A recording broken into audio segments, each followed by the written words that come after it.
All right, just so I can start to get my audio levels, can you just state your rank, first and last name, and if you could spell them out for me?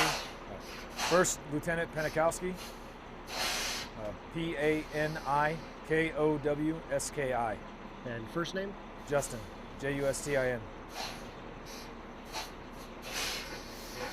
And who are you with, and what is your billet? I'm with 2nd LAR, whereas we're 2nd Light Armored Reconnaissance Battalion with Headquarters Service and Support Company. I'm currently the executive officer for that company.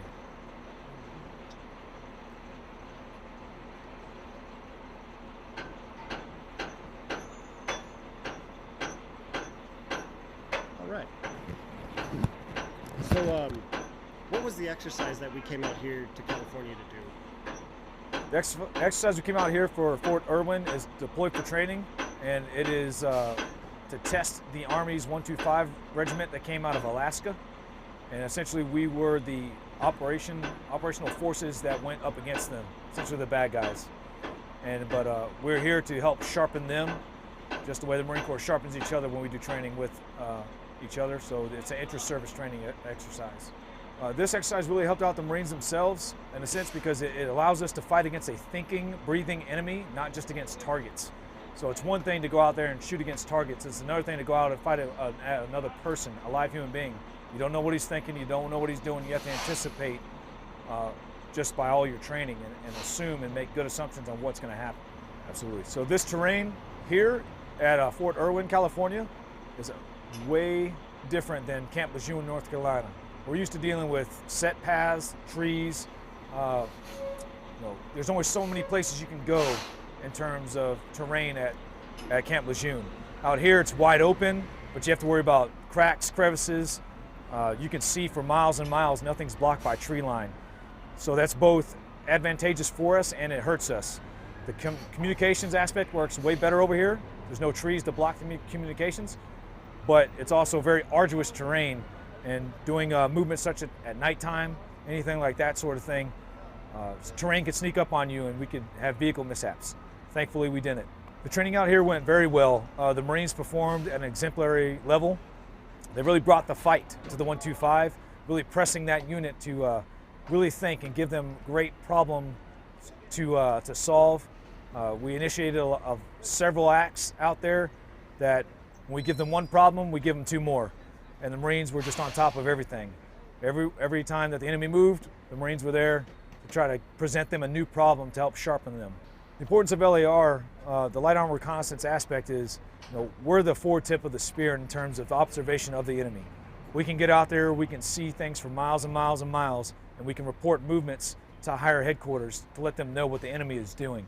The importance of LAR is huge in terms of, obviously conventional war, but even in the terrorist war that we've been dealing with for the last 15 years, the optics, the observation, it's not our 25mm Bushmaster that kills the enemy, it's our reporting and our communications aspect that we can provide to the MAGTF.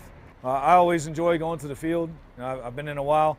It's never a dull moment out in the field, and this one was especially special for me because anytime you get to go up against a living, breathing enemy, it's not like you're just going up against a target and you know where the targetry is. You have no idea where this guy is. So it brings that level of thrill to the environment. There's always areas of improvement that we can work on as a unit. Communications is always a struggle. We are really good at communicating. It's what we do. Reporting is always a struggle. We're really good at it. So those are two things that we can always, get better at. Even though the Marines did an outstanding job of it, there's little things we can tighten the screws down on to make it better. The Marines out here did a phenomenal job. I'm very proud to be a part of 2nd LAR and our attachments that came out here to join us. It's a big deal when we do this type of training, and it lets the Army know that this sister service has some lethal aspect we can bring to the table if they're ever in a pinch. It just shows them what the Marines can do. It's a good day for the Marine Corps.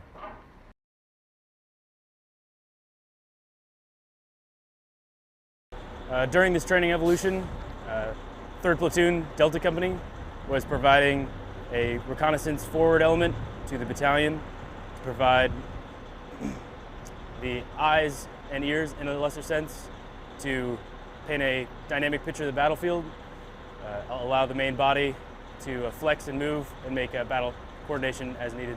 In my opinion, the basic importance of LAR is to, in a general sense, provide that understanding of what the enemy's doing, how they're doing it, how many of them are doing it, and what their capabilities truly are.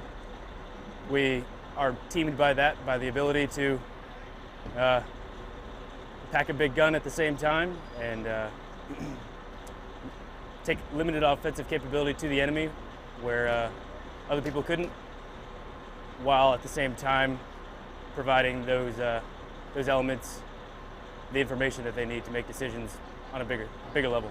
The 25mm Bushmaster chain gun is it's really quite a magnificent piece of weaponry. It's quite old. It was originally designed for helicopters and air employment. It was broken down in the 80s for our weapon system. It has a max effective range that generally delves with its ammunition capabilities, but on a general sense, 3,000 meters on an area target, and then 2,200 meters for a point target. And in a sense, it shoots a grenade about 2,000 miles an hour. So it's definitely quite impactful on light-skinned armor vehicles, reconnaissance elements, and troops. LAR shapes the battlefield in a pretty simple, yet at the same time a dynamic way, for the simple fact that it sets the ground for what we are able to do. It shows our commanders and our higher echelons where those people are, how they're doing it, what they're doing it, but it also gives the higher command a hand to practice those needs. If they do need light offensive ability, we are able to do that. We're teamed with 11s, teamed with 13s, which we're teamed with 0311s as well. They provide even a more complex environment to the vehicle. We're able to dismount them, evaluate obstacles, evaluate terrain, set up the basic navigation and employment of our own selves to better that mission.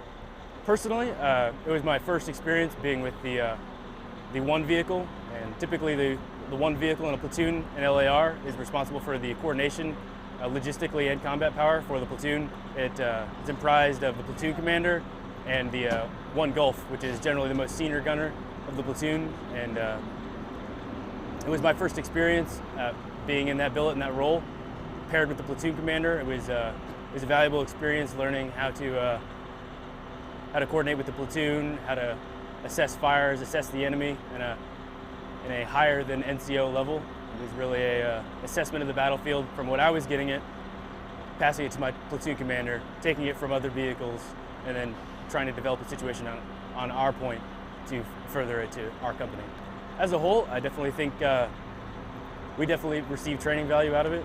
I think that being deployed doctrinally helps us in our overall mission, because it's what we're needed for. We're needed to see, we're needed to act, and when in times of need, we are needed to assault and close with the enemy. But I think that we definitely move forward in our own training span, identifying what we can do better for ourselves and better for the company, what information we can actually provide over terrain like this, because these sites will reach out to 9,999 meters. We can laze things to that, and we can see things to that. But we can't necessarily affect those things, but having eyes 10 clicks in front of you is absolutely valuable. So I think having practice in that, only in a sense, even if it was just the gunners who got real training value out of it, I think seeing those things in that dynamic and then passing it around, letting people understand that, was definitely valuable for us. I think in general, I'd definitely like to thank the elements participating. I think we definitely needed the rep on a battalion level. A lot of times the platoons, the companies get wrapped in gunnery. They get wrapped in the dynamic of developing crews and things like that, which is important, and I will say that. But it's understanding where you belong in a bigger picture is definitely helpful. It gains confidence, develops small unit leadership. Absolutely. I think having a moving target is definitely always more applicable to a warfighting institution. So, seeing the enemy, closing with the enemy, and notionally killing that enemy, there can't be a substitute for it other than